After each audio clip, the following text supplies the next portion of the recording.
Hoje eu resolvi falar de um assunto que não tem um, um roteiro, não tem uma anotação, é só o que tá na minha cabeça mesmo, que é um pouco do resumo do meu relacionamento de 10 anos e os sinais que eu não percebi desde o início. Eu namorei durante 10 anos com uma pessoa de 19 aos 29 anos. Eu tô com 30, hoje eu vou fazer 31, vai fazer 2 anos que a gente tá separado. Nesses 10 anos foram muitas idas e vindas, então assim, a gente separou e voltou muitas vezes. Não foi só uma, era praticamente 3 vezes por ano a gente terminava, né? E eu, eu me perdi nesse meio tempo, eu percebi que eu me perdi, que eu virei uma pessoa completamente vazia, triste, sem autoestima. E uma das principais coisas que causaram isso foi eu não ter percebido os sinais no início. Quando a gente se conheceu pela rede social, então assim, a gente falava, ele tava no ensino médio, eu também, então a gente tinha muito tempo pra conversar. Mas eu tinha uma vida boa, eu treinava, eu tava com o corpo que eu queria, eu tava no meu peso ideal, eu tava com expectativa de fazer uma faculdade, eu tava iniciando no mercado de trabalho, então assim, eu tinha conseguido meu primeiro trabalho de carteira assinada. Enfim, a vida tava começando a pegar rumo. E aí eu conheci ele. E nesse meio tempo a gente começou a se envolver e começamos a namorar. Isso foi em 2015. A gente começou a namorar. Aí, 2014 pra 2015, né? A gente começou a namorar. E logo no início, tinham sinais que eu não prestava muita atenção. Que eram sinais óbvios, assim, como, por exemplo, redes sociais. Isso sempre foi um empecilho no nosso relacionamento, porque ele comentava fotos de outras garotas, ele seguia outras garotas, ele curtia e ele trocava direct com flerte. E eu achei que isso poderia ser consertado. Eu vou falar que isso me incomoda e a gente conversa e ajusta. Acontece que eu não conversei uma, nem duas, nem três. E eu não percebi que ali tava começando, eu tava entrando num relacionamento abusivo e eu não percebi. Então, assim, ao longo dos anos foram passando, até eu descobrir a primeira traição, que foi logo um ano depois, né, de a gente ter começado a namorar. A gente tinha tido várias brigas, várias discussões referente ao mau comportamento dele nas redes sociais e sobre a maneira que ele lidava com as coisas, com as brigas, principalmente. Então, assim, a gente discutia e ele não pedia desculpa, ele só dizia que, não vou fazer mais, mas ele sempre tentava virar a culpa pra mim. Então, ele sempre falava que eu era controladora, que eu era tóxica, que eu via maldade onde não tinha. E aí, eu achava que aquilo ia ser consertado, mas ele jurava nunca fazer e fazia de novo.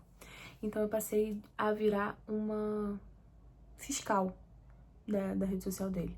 Então eu perdi o meu tempo que eu poderia estar estudando, que eu poderia estar investindo em mim, que eu poderia estar treinando, que eu poderia estar desenvolvendo hobby, investindo no meu futuro, eu perdia controlando ele, porque ele fazia isso de propósito. Ele gostava dessa atenção, ele fazia isso consciente. Então assim, ele fazia isso pra me afetar. E eu demorei muito a entender isso, que ele fazia isso pra me afetar. E aí eu descobri a primeira traição, me abalou muito, muito, muito, muito, muito, mas eu perdoei. Sim, eu fiz isso. E aí a gente voltou depois de um tempo, só que eu voltei uma pessoa que eu nunca mais vou voltar a ser, né? E depois da primeira traição também, a gente muda de um jeito que a gente nunca mais volta a ser a mesma pessoa. Então, a gente começa a desenvolver uma paranoia, a gente sempre espera o pior da pessoa. E eu nunca vou olhar, eu acho que eu nunca vou olhar de novo pra uma pessoa com aquela pureza, com aquele olhar, com aquela confiança, sabe? Eu sempre vou esperar que todo mundo é capaz de tudo, porque foi a primeira vez que eu fui traída, então a gente perde um pouco aquele encanto, aquela coisa de caraca, sabe? E aí a gente começa a perceber que as pessoas são ruins, né? Que o mundo tá aí pra isso. Mas, enfim, eu perdoei, só que aí eu entrei numa fase que eu achava que eu precisava ser fria, mentir, sabe? Fazer coisas ruins também, pra poder tentar inverter o jogo. E é ali que eu me destruí mais ainda, porque eu saía muito, eu gastava dinheiro com bobeira, eu deixava de estudar, eu ia pra festa, pra buscar a validação, porque eu achava eu achava que a traição era minha culpa, sabe? Como ele dizia, ele falava que eu não dava atenção o suficiente, que eu sempre tava reclamando de alguma coisa, só que eu sempre reclamava de coisas que ele fazia, eu nunca reclamei de nada aleatório. E eu demorei 10 anos pra perceber que eu não era louca. E eu sou, assim, eu cheguei a um nível, assim, muito ruim, muito uma depressão, uma ansiedade, desenvolvi coisas que eu nunca tive, que eu sempre tive uma relação muito boa com a minha mãe, com a minha família. A gente nunca teve problemas em casa, assim, grandes. Nunca tive pessoas viciadas, nada que deixasse o clima ruim, mas eu senti uma necessidade de ir embora de casa porque ele ficava o tempo todo me diminuindo, dizendo que eu não ia conseguir, que eu era preguiçosa, que isso, que aquilo, que eu tinha engordado, não sei o que lá, e eram várias coisas. E até hoje ele não aceita que ele foi errado, ele acha que as coisas que ele fez estavam certas, que ele tinha motivo, que tudo tinha uma justificativa. Tudo pra ele sempre tem uma justificativa. Mas enfim, hoje em dia tá seguindo a vida dele, eu também não tenho nada com isso, a gente não se fala, a gente não tem nenhum contato. Ele ainda se faz presente na minha família, na família dos meus parentes, né, nos meus tismos. Então, assim, já que os meus tios não cortaram e ele também não se tocou, eu me afastei. E tá tudo bem pra mim também. Eu fico onde eu sou respeitado, onde as pessoas entendem o meu lado, entendem a minha história e acreditam no que eu tô falando, no que eu passei. E assim, foi uma pessoa que me fez muito mal, que quase me chegou ao nível de eu pensar, de tão depressiva que eu tava, de tão doida que eu tava, assim, de louca que eu fiquei, sabe? Louca que eu digo assim, de fora da realidade, tava assim, rompendo a realidade, literalmente. E desvalorizada, humilhada, traída, enganada, abandonada diversas vezes, e enfim. E assim, a principal coisa que eu não enxerguei desde o início foi a maneira com que ele lidava com as coisas. Por exemplo, ele era o rei das regras. Então, assim, ele sempre falava que mulher que faz isso é piranha, mulher que não sei o que, é isso, homem que faz isso é vagabundo, é encostado, é drogado, que é o que, não sei o que lá. E ele era uma pessoa que aparentemente todo mundo via como uma pessoa maravilhosa, trabalhava, estudava, não usava droga, bebia pouco. Então assim, ai nossa, ele quer ser uma pessoa, ele é maravilhoso. Só que ele é completamente destrutivo pra quem estivesse do lado dele. E não fazia nenhum pingo de vontade de querer agradar as pessoas, de querer ver as pessoas bem. Então, assim, eu demorei a perceber isso, que esse homem me odiava em voz alta, aos gritos, aos berros. Mas, ao mesmo tempo, ele era tão egocêntrico que ele não aceitava ou não, né? Ele cansou de terminar comigo e tava tudo bem. Mas se eu seguisse a minha vida, ele vinha atrás. Então, isso era um ciclo. Por muito tempo eu acreditei que realmente ele gostava, que a gente tinha chance, que a gente poderia conversar, porque sempre eram as mesmas promessas vazias. E era um ciclo que acontecia. Ele que fazia alguma besteira, a gente brigava, eu terminava com ele se assumia, me dava tratamento de silêncio, gelo, não me pedia nenhuma desculpa, e quando a gente é magoada, a gente espera pelo menos uma desculpa da pessoa, então não dava nenhuma desculpa, simplesmente sumia. Quando eu começava a seguir minha vida, ele vinha com o discurso de que estava arrependido, de que ele sabia que ele errou, e começava a querer conversar, e eu procurando aquela necessidade de uma explicação, que, né, a gente tem aquela necessidade de uma explicação de o porquê você fez isso comigo, e mesmo não tendo um sentido, não tendo uma explicação, a gente quer. E aí eu ia atrás de ouvir ele, marcava de conversar, dizia que ia ser a melhor coisa do mundo, blá blá blá, fazia promessas, mundos e fundos, a gente voltava. E quando voltava, durava 2, 3 meses. Aí ele botava fotos de casal nas redes sociais, era postagem, levava pra sair, isso e aquilo outro, que vamos fazer, não sei o que, bababá. E no final, ele fazia de novo alguma coisa. E aí, quando eu comecei a não me importar mais, a me afastar cada vez mais pra conseguir sair daquilo, ele começou a tentar me diminuir de todas as maneiras. Então, ele sempre tentou me afastar dos meus amigos, falando que os meus amigos não prestavam, que os meus amigos eram maconheiros, que os meus amigos não me respeitavam, que as minhas amigas eram todas prostitutas e piranhas, e isso, aquilo outro. E sempre arrumava um adjetivo ruim pra dar às pessoas que estavam à minha volta. E eu, pra Pra evitar aquele conflito, porque as pessoas também não gostavam dele pelo que ele fazia comigo, então ele não gostava das pessoas, as pessoas não gostavam dele. Então eu acabei ficando muito sozinha, me isolada nesse tempo. Eu acho que isso foi o principal pra eu ter ficado tanto tempo.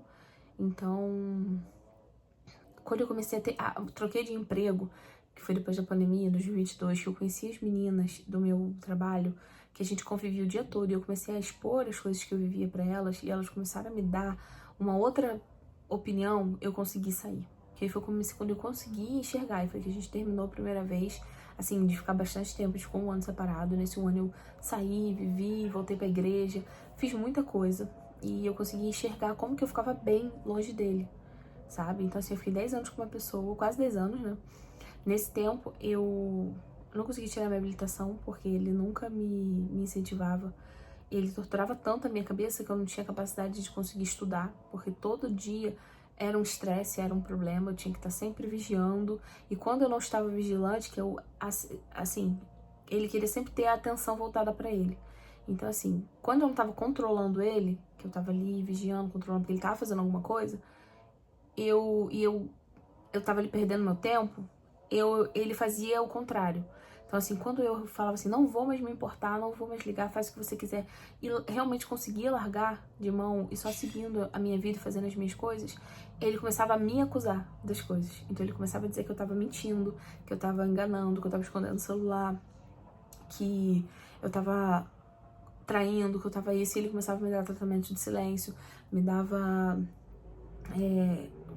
era grosseiro comigo, tentava me diminuir. E ao longo dos anos eu não percebia isso, eu só percebi isso quando eu tive pessoas ao meu redor, que eu sou muito grata a elas hoje, inclusive, até hoje, que elas conseguiam me passar, me mostrar, tipo, olha, esse homem não te merece, você não merece passar por isso, você precisa dar um jeito, você precisa aprender a ficar sozinha. E eu não tinha aquela coisa de aprender a ficar sozinha, eu tava tanto tempo com ele que eu achava que ia jogar fora, tipo, ai, nossa, mas a gente já tá tanto tempo junto, nossa, mas eu quero casar. E eu não enxergava que eu tinha deixado de lado todos os meus sonhos praticamente. A memória do celular deu cheia e o vídeo pausou. Mas, enfim, como eu tava dizendo, eu não percebia que eu tava abrindo mão dos meus sonhos estando com ele. E que eu não ia conseguir realizar enquanto eu continuasse com ele, porque a gente tinha incompatibilidade. Eu gostava de bicho, ele não gostava. Eu sonhava em morar num sítio ou numa casa grande, e ele sonhava em ter, tipo, um apartamento luxuoso. Ele sonhava com poder e sucesso, e eu sonhava com uma vida tranquila, com bons livros e família. Então, assim, a gente sempre foi incompatível, e a gente não enxergava isso. E quando a gente tá num relacionamento tóxico, a gente não percebe. Então você precisa urgentemente contar o que você tá vivendo para as pessoas ao seu redor. Conta, não fica com com esses conselhos que as pessoas ficam, ai, que você vive dentro de casa, você tem que ficar dentro de casa. Não conta suas brigas, você tem que contar sim, você não vai contar para qualquer pessoa. Mas você precisa ter uma rede, você precisa contar para sua família, para pessoas que você tem confiança, as pessoas que você tem contato, e não para a família dele, para sua família. Entender que a sua família, se você não tem família, amigos, se você não tem amigos, psicólogo, terapeuta, procura, sabe? Não fica, porque senão você vai perder anos da sua vida. Eu perdi 10 anos da minha vida, eu poderia hoje estar casada, estar com filho, que era um sonho ser mãe nova, e eu não realizei. Eu poderia estar com meu apartamento já quitado, comprado, poderia estar com carro, com moto, com tudo, porque eu tive oportunidade de crescimento e eu não crescia, porque eu perdi o meu tempo, a minha sanidade mental, discutindo por questões pequenas, por questões que um adulto não proporcionaria. E hoje em dia eu tenho isso muito certo na minha cabeça. Eu só vou voltar a me relacionar com uma pessoa se essa pessoa me respeitar. Me respeitar é me dar o mínimo, sabe? Fazer o mínimo sem precisar ser cobrado. Então, assim, ser carinhoso, ser gentil, ser legal, ser respeitoso, não trair, é o mínimo. É o básico que você precisa no relacionamento. E eu preciso que você dá também. O diferencial é ele ser romântico, é ele ser provedor, é ele ser cavalheiro. Isso é diferenciado, é o extra. Mas respeito, não fazer gracinha em rede social, respeitar a sua imagem, respeitar o seu pensamento, a sua autoestima, o seu corpo, é o mínimo, é o básico. E as pessoas hoje em dia não fazem o básico e querem cobrar muito. Então, assim, eu sei o meu potencial, eu sei o quanto eu sou boa pra uma pessoa quando eu quero, quanto que eu consigo levantar essa pessoa. Então, assim, eu quero uma pessoa que faça o mesmo por mim. Não é questão de criar expectativa, mas é questão de alinhar expectativas. Então, você precisa alinhar as suas expectativas com a da pessoa logo do início, sabe? Independente de atração, de o que a pessoa quer pro futuro, é parar de idealizar o que uma pessoa poderia ser e realmente enxergar o fato do que essa pessoa é pra você. E eu não fiz isso, eu me apegava ao que ele poderia ser, o que eu achava que ele tinha potencial pra ser. E eu acabava esquecendo de quem realmente ele era, uma pessoa que me maltratava, que me humilhava, que me traía, que mentia, me enganava, que me diminuía, não me incentivava a nada. Tanto é que quando terminou ele, conquistou várias coisas e eu não. Eu fiquei ali destruída do lado dele, servindo de apoio, de muleta pra ele. E assim, a gente não pode se permitir pra isso, sabe? Então assim, eu hoje em dia eu tenho uma cabeça muito, muito diferente e assim, esse é um vídeo breve, assim, só pra poder realmente desabafar, pra deixar registrado aqui. Se alguém ver, quiser comentar sobre, conversar, eu estou ansiosíssima por isso. Não, ansiosíssima talvez nem tanto, mas eu gosto muito de quando eu posso trocar, sabe, opiniões com a pessoa, contar a minha história, contar o que eu passei e ouvir também. Então, não sei se alguém vai ver esse vídeo, porque eu não sei nem se eu vou postar. Mas se você estiver vendo, é que eu postei. Então, se você quiser comentar, se identificar com alguma coisa, pode comentar, tá bom? E aí, talvez eu pense futuramente me aprofundar sobre esse assunto, mas ele vai dar um vídeo muito longo, porque foram 10 anos, né? Mas enfim, é isso.